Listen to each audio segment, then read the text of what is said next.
오늘 우리에게 주시는 하나님 말씀은 마태복음 4장 12절에서 17절 말씀입니다. 제가 봉독하겠습니다. 하나님 말씀입니다. 예수께서 요한이 잡혔음을 들으시고 갈릴리로 올라가셨다가 나사렛을 떠나 스불론과 납달리 지경 해변에 있는 가버나움에 가서 사시니 이는 선지자 이사야를 통하여 하신 말씀을 이루려 하심이라. 일러스되 스불론 땅과 납달리 땅과 요단강 저편 해변길과 이방의 갈릴리요, 흑암에 앉은 백성이 큰 빛을 보았고 사망의 땅과 그늘에 앉은 자들에게 빛이 비추었도다 하였느니라. 이때부터 예수께서 비로소 전파하여 이르시되 회개하라, 천국이 가까이 왔느니라 하시더라. 아멘. 말씀이 너무나 중요하죠. 말씀이 내 안에 있으면 환한 빛으로 하나님이 인도하시는 것을 보니 얼마나 귀한 일입니까? 그러나 말씀이 내 안에 있지 않으면 보이는 게 없습니다. 말씀이 내 안에 있지 않으면 어디로 가야 될지는 모릅니다.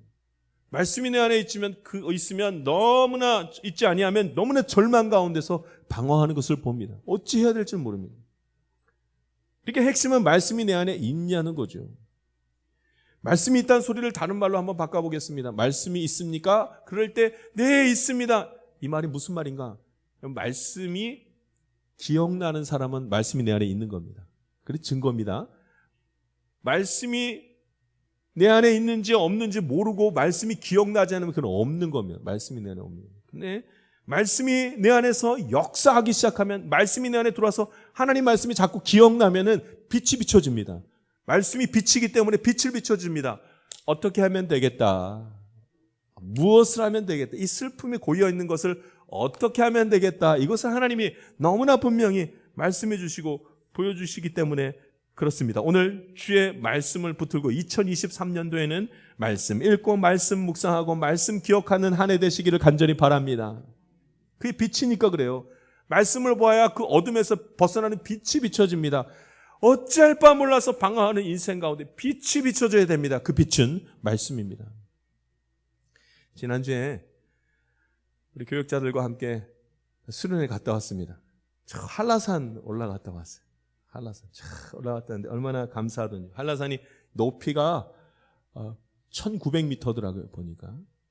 내가 능선을 따라갔다 올라갔다 내려왔다 하는 그 길이가 19km더라고요. 19km. 그래서 10시간을 올라갔다가 왔습니다. 내려갔다 올라갔다 10시간을 했습니다. 올라갈 때 맨 마지막 휴게소를 빨리 가야 되는 게, 그 마지막 휴게소에 오전, 그러니까 12시가, 정오 12시가 넘으면은 정상까지 못 가기 때문에 내려오라고 이렇게 하산하라고 바로 하기 때문에 빨리 가야죠. 빨리 가야 12시 전에 하여튼 마지막 휴게소를 지나가야 하는 거예요. 그래서 부지런히 갔습니다. 관음사로 올라가서 성판하고는 내려가야지만 그냥 아무렇게나 올라간다고 이 백록담을 보는 게 아니라 관음사로 올라갔다가 성판하고는 내려가야 그게 이제 백록담을 보는 거죠. 그래서 그렇게 올라갔다가 왔습니다. 아침에 숙소에서 새벽에 5시 20분에 일어나가지고 준비해서 갔더니 이제 6시에 출발하기 시작했습니다. 정상에 도착했더니 1시예요. 7시간 올라갔습니다. 7시간. 대부분 5시간이면 된다 그러는데 우리 7시간이 걸렸어요. 하루 천천히 올라가가지고. 경치가 얼마나 아름답던지요. 눈이 한 1m 와가지고 엄청나게 눈이 많이 와 있었습니다. 정상이 가까울수록 그냥 눈이 막 내리고 바람이 부는데 참 아름답더라고요. 정말 힘겹게 등반을 했습니다. 제가 거기서 느낀 게 있었어요. 6시에 출발을 하는데 6시가 깜깜합니다. 산이니까 더 깜깜해요. 예약을 안 하면 올라갈 수가 없어서 그 예약 딱 그 정해진 숫자만 올라갈 수 있습니다. 그러니까 줄줄이 올라가는 게 아니라 띄엄띄엄 올라가는 거예요. 그래 우리 교역자들 같이 준비 딱 해가지고 출발하는데 깜깜한 거예요. 이야, 근데 여러분 손전등 하나만 딱 켜잖아요. 불이 참 길이 보이는 거예요. 하나만 켜면 쫙 보이는 거예요. 야, 아이고 빛이 이렇게 귀한 거구나. 제가 너무 크게 깨달았어요. 깜깜한데 빛 하나 탁 켜니까 이거 어디로 가야 될지 분명하게 알겠더라고요. 오늘 저와 여러분이 하나님의 말씀을 붙드는 가운데 빛이 비춰져서 어둠 가운데 힘있게 밝게 자신있게 담대하게 걸어갈 수 있는 힘이 말씀을 통해서 나타나기를 바랍니다. 한참을 올라가는데요. 휴게소가 나왔습니다. 그래서 거기서 사발면을 하나 먹었습니다. 사발면을 준비해 갔거든요. 뜨거운 물하고 먹는데 사발면도 준비해 가고 뜨거운 물도 준비해 갔는데 젓가락을 준비를 안 해갔어요. 이거 어떻게 하면? 그래서 주변에 젓가락 있는 분요 해가지고 젓가락 있는 분이 있더라고요. 그분이 우리한테 그러는 거예요. 아니 산에 올라갈 등반할 때는 가방도 안 가져가도 되고 외투도 안 입고 가도 되지만 젓가락은 가져갔어야죠. 이 젓가락 먹는데요. 그 어떤 음식보다 맛있어요. 그 어떤 비싼 음식, 귀한 음식 다 이야, 이 사발면처럼 맛있는 게 없더라고요. 아직도 그 사발면 맛을 잊을 수가 없어요. 고생한 뒤에 먹는 맛이 제일 맛있구나. 참 그렇게 깨달았습니다. 이제 또 올라갑니다. 또 올라가는데 이 마지막 깔딱고개처럼 아주 그냥 눈이 와서 그 하도 가파라가지고 막 사람들이 올라가다 미끄러지고 우린 잘 올라갈게요. 미끄러졌게요. 참 누구 한 명이 미끄러지는데 정신없이 미끄러지는. 그래서 밀고 땡기고 해서 올라갔어요. 그러니 서로 챙겨주고 서로 용기를 주고 밀어주지 않으면 안 되겠구나.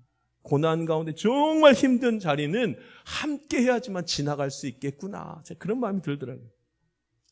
7시간 지나서 정상에 딱 올라갔습니다. 얼마나 춥던지. 7시간 동안 올라가서 정상에 딱 갔는데 몇 분 있다 내려갈게요? 딱 5분 있다 내려왔습니다. 추워서 더 있을 수도 없어요.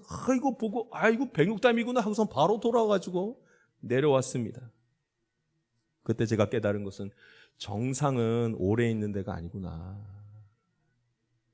그 귀한 자리는 오래 머무는 자리가 아니구나. 반드시 내려가야 되는구나. 정상은 늘 거칠기 때문에 인생의 정상을 한번 본 사람은 내려와야 되는구나. 안 그러면 안 되겠다. 내려가야 되는 거야. 7시간을 올라갔는데 내려온 시간은 3시간. 내려왔습니다. 올라가는 건 어렵지만 내려가는 건 쉽구나. 고난도 끝이 보이는구나. 밑으로 내려가는 거야. 야, 끝났다. 하나님 평안함도 주시고 행복함도 주시고 계속 어려운 법이라는 없구나 하면서 쫙 내려오면서 10시간의 긴 등반을 마쳤습니다. 등반 처음에 그 손전등 비치면서 불이 착 해서 보였는데 한참 가니까요 하나님이 빛을 비춰주시는데요 다 환해서 손전등 바로 집어넣었어요. 하나님 더 큰 빛을 보여주시니까 집어넣었어요. 얼마나 감사하게 천지를 창조하신 하나님의 섭리를 눈으로 보고 기뻐했는지 모릅니다. 빛이 있어야 살겠더라고요. 고난이 있는 가운데에 예전에 알지 못했던 것을 깨닫게 되는 하나님이 다른 빛을 보여주셔서 마음의 빛과 눈으로 보는 빛을 통해서 귀한 것들을 볼 수가 있었습니다. 오늘 예수님이 사역을 시작하는 장면이 본문 말씀에서 나옵니다. 예수님이 본격적으로 사역을 시작한다는 말씀이 오늘 본문 말씀의 내용입니다. 예수님이 말씀을 선포하기 시작했다는 것이 무슨 의미인가? 하나님의 말씀을 잊고 살아가던 어둠에 놓인 사람들에게 이제 빛이 비춰지기 시작했습니다. 이 말씀이 오늘 성경 말씀입니다. 세례 요한이 잡히고 난 다음에 예수님께서 가버나움에 사시고 거기서부터 복음을 전하시더라. 이게 오늘 성경 말씀입니다. 어떤 의미인가? 선지자 이사야 선지자가 예수님께서 요한이 잡힌 후에 가버나움에 살면서 복음을 전하게 되었더라. 이것을 이사야 선지자, 저 구약의 이사야 선지자가 이렇게 표현을 하고 있습니다. 그 뜻을 설명하죠. 복음 전한다는 뜻을 설명합니다. 16절 말씀 같이 한번 읽어보겠습니다. 16절 말씀 읽습니다. 시작. 흑암에 앉은 백성이 큰 빛을 보았고 사망의 땅과 그늘에 앉은 자들에게 빛이 비추었도다 하였느니라. 아멘. 그러니까 빛이 비춰진 거예요. 흑암에 있던 자들에게 큰 빛이 보였고 사망의 땅과 그늘에 앉은 자들에게 빛이 비추었도다. 어떻게 한 게요? 주님께서 복음을 전하기 시작했던 것이 이와 같더라. 이렇게 말합니다. 그래서 예수님이 가버나움에서부터 복음을 전하셨고 이것을 다른 말로 말하면 어둠 가운데 빛이 비춰지기 시작했더라 이렇게 말씀합니다. 오늘 함께 주의 말씀을 나누는 가운데 이 우리가 어둠 가운데 있다 할지라도 주님 주시는 말씀을 통해서 빛이 환하게 비춰지기를 간절히 바랍니다. 이 복음이 어둠 가운데 들어가기 시작한 때가 어둠을 통해서 말씀이 선포되기 시작한 때가 언젠가? 언제 복음이 들어가기 시작했는가? 예수님이 어떤 때에 어떤 곳에서 어떻게 말씀이 들어가게 하셨는가? 말씀을 보면 알 수 있습니다. 자, 이제 어둠에 빛이 비춰지는 모습이 어떻게 이제 빛이 비춰지는 것으로 말씀이 선포되는 것으로 나타나는가? 첫 번째가요. 어둠이 확실하게 드러날 때 복음이 시작되더라고요. 어둠이 확실하게 보여질 때 복음이 시작되더라고요.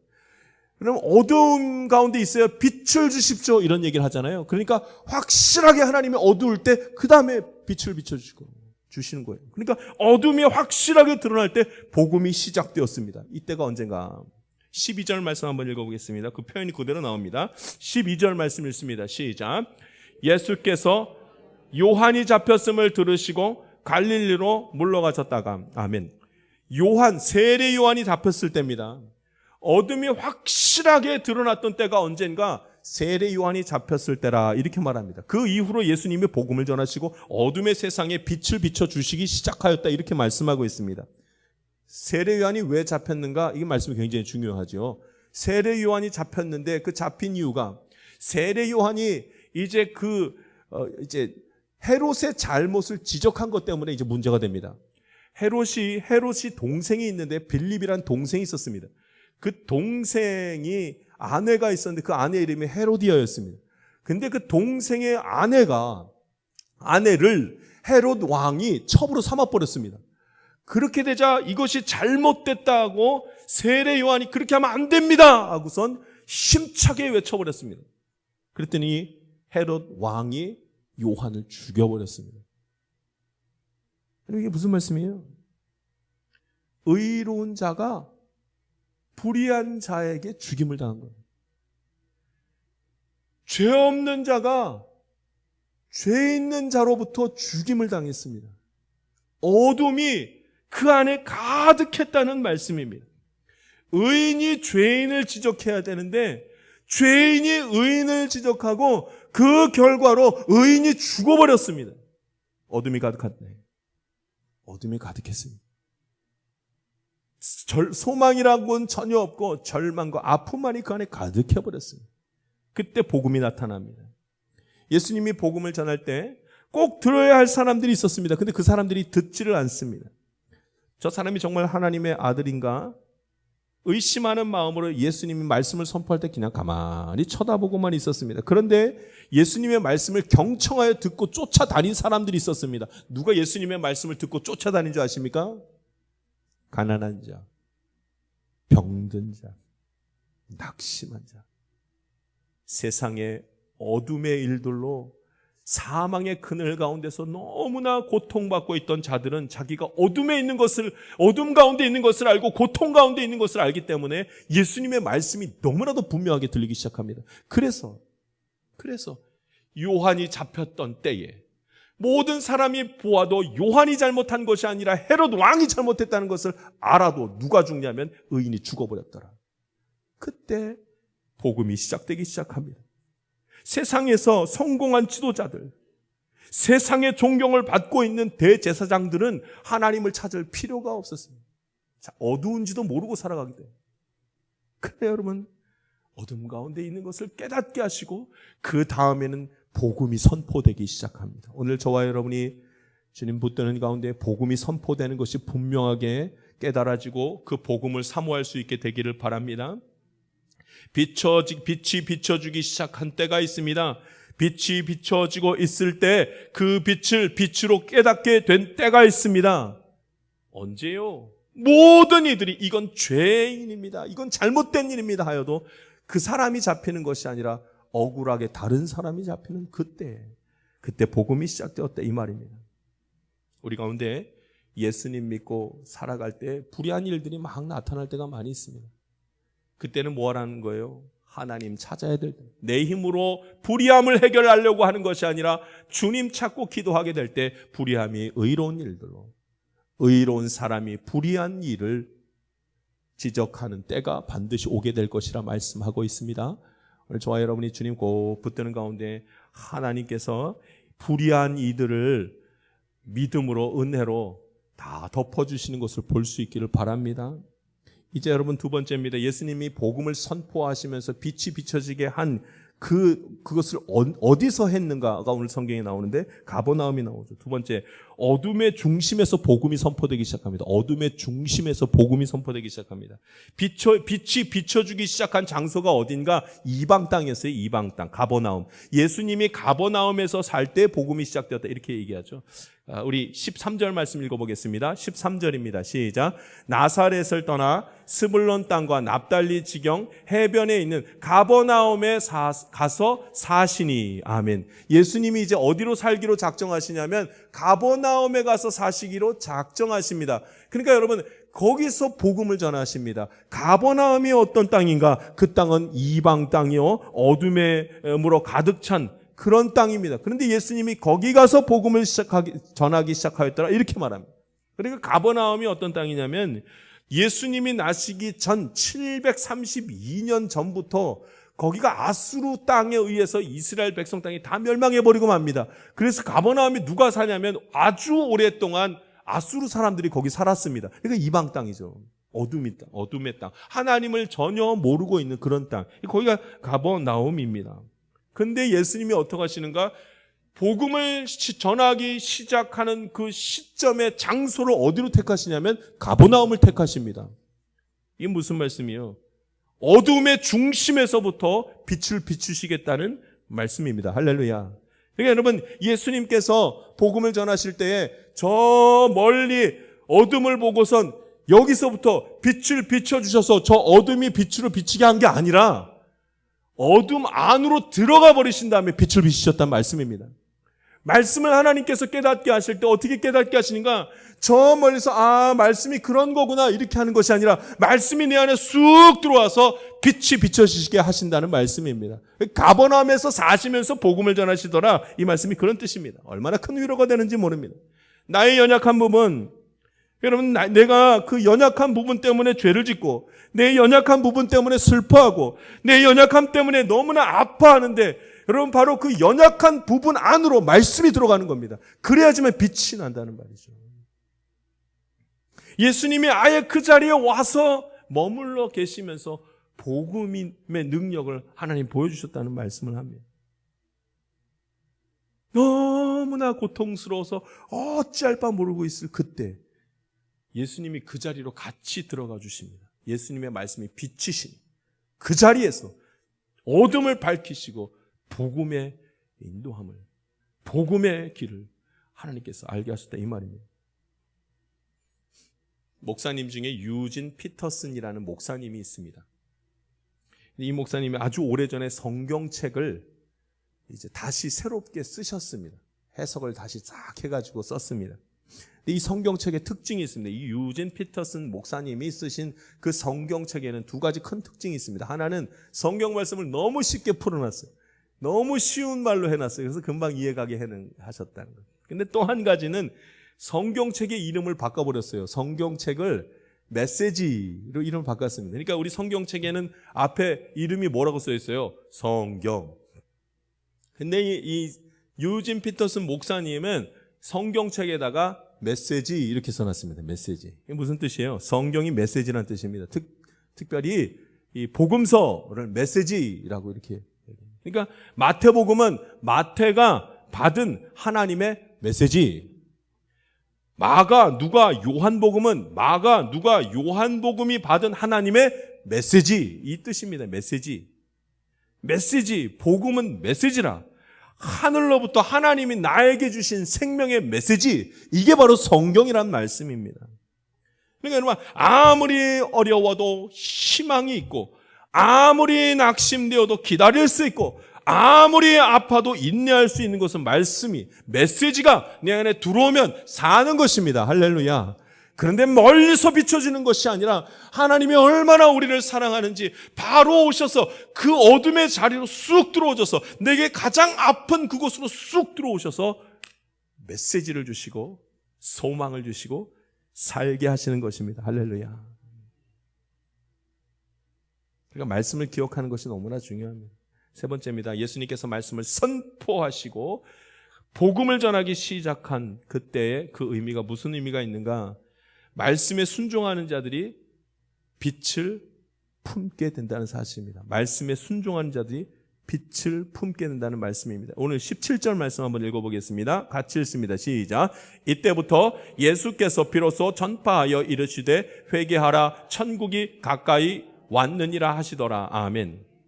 그러니까 빛이 비춰졌다는 소리는 말씀에 따라서 순종해야지 빛이 비춰집니다. 이 얘기를 하는 거예요. 그러니까 예수님이 회개하라 천국이 가까웠다. 이걸 지키라는 거예요. 회개하라는 거예요. 지키라는 거예요. 그래야 천국이 가까웠다는 거예요. 그걸 볼 수 있다는 거죠. 그래서 세례 요한도 예수님도 똑같은 말씀을 합니다. 세례 요한도 처음에 한 말이 회개하라 천국이 가까웠다. 예수님도 회개하라 천국이 가까웠다. 그럼 회개하라 천국이 가까이 왔느니라는 말은 유진 피터슨 그 메시지 유진 피터슨 목사님은 이렇게 번역을 했습니다. 나의 삶을 고쳐라. 하나님의 나라가 여기에 있다. 나의 삶을 고치라. 그러면 하나님의 나라가 여기에 있는 것을 경험하게 될 것이라. 할렐루야. 복음의 내용이 이와 같습니다. 빛이 비춰질 때 나타나는 현상, 일이 이와 같습니다. 복음이 이루어질 때는 언제인가? 나의 삶을 고치기 시작할 때 하나님의 나라가 여기 있는 것을 보게 된다 말하는 것이죠. 그러니까 말씀에 순종하는 사람이 빛을 품은 사람이라는 거예요. 말씀에 순종하는 사람. 그러니까 어둠이 있어도 괜찮은 것은 어둠이 문제가 아니기 때문입니다. 여러분 어둠이 우리를 이길 수가 없습니다. 뭐만 하면 돼요? 나의 삶을 고치면 됩니다. 그러면 하나님의 나라가 여기 임하는 것을 반드시 본다는 말씀입니다. 회개하라 천국이 가까이 왔느니라. 이 복음의 말씀, 능력의 말씀을 구체적으로 이야기하면 나의 삶을 고치라. 빛된 삶의 시작이 이제 일어날 것이라 하는 말입니다. 말씀이 내 안에 들어가면 한 가지 우리가 해야 될, 말씀에 순종해야 될 한 가지가 있습니다. 삶을 고치라. 말씀이 들어간 사람들이 하는 특징이 있습니다. 삶을 고치려고 힘을 다합니다. 그랬더니 하나님 나라가 내 주변에 나타나는 것을 봅니다. 여러분, 하나님은 우리를 택하셨습니다. 은혜죠. 우리가 아무것도 하지 않았는데 하나님이 우리를 하나님의 자녀로 삼아 주셨습니다. 은혜죠. 우리에게 하나님의 자녀가 되는 자격을 허락하신 분이 하나님이십니다. 내가 한 것이 아닙니다. 은혜죠. 다 하나님이 하셨습니다. 그러면 천국을 누려야 될 텐데 이 땅에 천국이 임하는 것을 보고 저 하늘나라의 천국을 사모할 수 있어야 되는데 그렇지 못합니다. 여기 하나님 나라가 없는 것 같습니다. 오늘 예배를 드리는데 하나님 나라가 여기 없는 것처럼 자꾸 느껴집니다. 왜냐하면 내가 해야 될 일이 있기 때문입니다. 내가 해야 될 일은 회개하라. 나의 삶을 고치라. 그 일이 있어야 됩니다. 말씀을 듣는 자마다, 말씀이 마음에 머무는 자들마다 빛이 비춰지는 순간 내 삶을 고쳐야 되는구나. 이것을 깨닫게 된다는 말입니다. 그럼 나의 삶을 고치는 것이 쉽습니까? 어렵습니까? 어렵습니다. 그러나 고칠 수 있습니까? 없습니까? 내가 하면 됩니다. 그건 기도해서 되는 게 아닙니다. 하나님 내 삶을 고치게 도와주시옵소서. 기도만 한다고 내 삶이 고쳐집니까? 아니요. 내 삶은 내가 의지를 들여서 바꿔 나아가야만 합니다. 그래야지만 하나님의 나라가 여기에 임하는 것을 경험하는 것입니다. 믿음을 갖는 것, 이건 내가 하는 것이 아닙니다. 하나님이 주시는 것입니다. 하나님이 믿어져야 믿죠. 예수님이 믿어져야 믿지요. 그 믿음을 주시는 분은 하나님이십니다.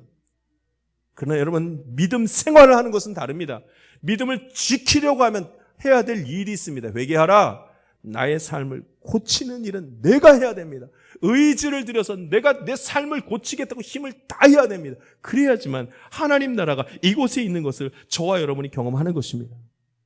우리는 때로는 나의 믿음을 위해서 내가 할 것은 없다고 생각합니다. 하나님이 은혜 주셔야 내 믿음이 서지요. 믿음을 지키는 것을 너무나 어려워가지고 믿음 지키는 걸 내 스스로 하고 싶어 하지도 않고 그냥 어렵다고만 생각할 때가 많습니다.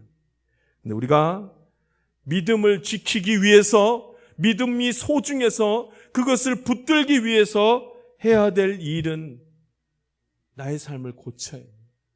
그래야지만 하나님 나라가 임하는 것을 보게 됩니다. 지난주 기간 중에 제가 제 새벽에 있었던 일인데, 새벽 기도 끝나고 집에 제가 들어갔습니다. 집에 들어가면서 주차장이 있는데 그 주차장에 차를 딱 세우고 집으로 들어가려고 그랬습니다. 근데 옆에 아주머니가 막 차를 밀고 있는 거예요. 자기 차 나가겠다고 이제 가로막힌 차를 막 밀고 있는 거예요. 근데 그 차가 좀 컸어요. 너무나 힘들게 미시더라고요. 그러니까 저는 그냥 집에 들어가고 싶었는데, 그래도 밀고 계시니까, 여자분이 혼자 밀고 계시니까 제가 가서 같이 밀어드렸습니다. 얼마나 고마워하시던지요. 이른 새벽이라 도와줄 사람도 없는데 조급하게 지금 빨리 출근하셔야 되는 것 같더라고요. 제가 밀어드렸어요. 근데 여러분, 그 다음입니다. 그 다음. 밀어드리고 나니까 제 마음이 얼마나 좋은지 몰라요. 뭐 도와주기만 했는데도 마음이 그렇게 좋더라고요. 누가 그분이 밀어달라고 얘기한 것도 아니에요. 돈 줄 테니까 밀어주십시오, 그거 한 것도 아니에요. 심지어는요, 그분은 저한테 고맙다는 얘기도 안 했어요. 밀어줬으면 고맙다고는 해야 될 거 아니에요. 그 말도 안 하시더라고요. 근데 내 마음이 너무 좋아요. 내 마음이 너무 좋아요. 행복해요. 예배 드리고 오는 저에게 마치 예배를 드릴 때의 그 기쁨보다 더한 기쁨이 저 안에 있더라고요. 참 좋더라고요. 무엇 때문일까요? 하나님이 그럼 선한 마음을 갖기 원하십니다. 말씀이 예배드리고 나서 말씀이 내 안에 쑥 들어올 때 말씀이 꼭 만나는 것은 마음입니다. 마음. 근데 이 마음이 선한 마음으로 바뀌니까 말씀이 마음하고 딱 부딪혀가지고 믿음이 생기더라고요. 여러분, 내가 그렇게 한번 선한 마음을 품고 나니까 얼마나 기쁘고 하루 종일 평안하더라고요. 할렐루야. 하루 종일 평안하더라고요. 이게 하나님 나라 아니겠습니까? 하나님 나라가 내 안에 있는 것을 경험합니다. 삶을 고치라. 회개하라. 이것은 삶을 고치라 이 뜻입니다. 그러면 하나님 나라가 너와 내 집에 이르는 것을 보게 되리라 말씀하고 있습니다. 믿음을 지키는 것, 믿음으로 살아가는 길이 있습니다. 회개하라. 천국이 임하리라 말씀합니다. 예수님이 복음을 전하십니다. 이것은 메시지입니다. 나의 어둠의 그 삶을 밝히 비춰주는 것은 오직 말씀밖에 없습니다. 그러기에 말씀이 내 안에 들어오기를 간구하고 그 말씀을 붙드는 순간 빛이 환하게 열릴 것입니다. 2023년도에 복음이 내 안에 들어옴으로 말미암아 모든 어둠과 모든 절망과 두려움과 불안이 그 자리에서 다 끝나기를 주의 이름으로 부탁드립니다. 복음에는 능력이 있습니다. 예수님께서 비로소 전파하여 이르되 회개하라 천국이 가까웠느니라 이렇게 말씀하셨습니다. 예수님의 복음을, 예수님이 선포하시는 그 복음의 메시지를 믿고 그 복음이 능력된다고 확신하는 사람만 그 일이 내 가정 가운데서 내 삶 속에서 그대로 나타날 줄 믿습니다. 주님, 내게 빛을 비춰주소서. 주님, 말씀이 깨달아지게 하소서. 주님, 내 삶이 고쳐지고 그 안에서 하나님 나라를 말씀을 통해서 이루게 하여 주시옵소서. 기도하는 복된 삶 되시기를 간절히 바랍니다. 함께 기도하겠습니다. 살아계신 하나님 아버지, 오늘도 주님 말씀 함께 나누게 하시니 감사드립니다. 주님, 오늘도 주의 말씀이 내게 비춰짐으로 내게 밝은 빛이 비춰주고 그 빛으로 하나님 믿음의 길이 환하게 열려지게 하여 주시옵소서. 감사함이 예수님 이름으로 기도하옵나이다. 아멘. 세상 가운데로 나아가는 성도 여러분, 말씀은 빛입니다. 말씀이 내 안에 있어야지만 세상 어둠에서 벗어날 수 있습니다.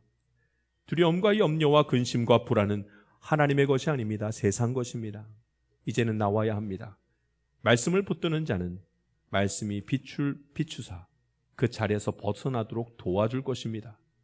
복음이 내게 능력이 되지 못하는 것은 내가 이 사실을 몰랐기 때문입니다. 복음 안에 있는 말씀을 내 안에 받아들이지 못했기 때문입니다. 이제는 복음 안에 거합시다. 그리고 말씀이 역사하는 것을 믿음의 눈으로 바라봅시다. 저 하나님 나라, 은혜의 보좌 앞은 하나님의 말씀을 사랑하는 자들의 것입니다. 지금은 우리 구주 예수 그리스도의 은혜와 하나님의 놀라우신 사랑과 성령님의 감동감화 교통 충만하신 은총이 주의 밝은 빛이 날마다 가득하기를 원하는 주의 귀한 자녀들 가운데 지금부터 영원토록 함께하기를 간절히 축원하옵나이다. 아멘.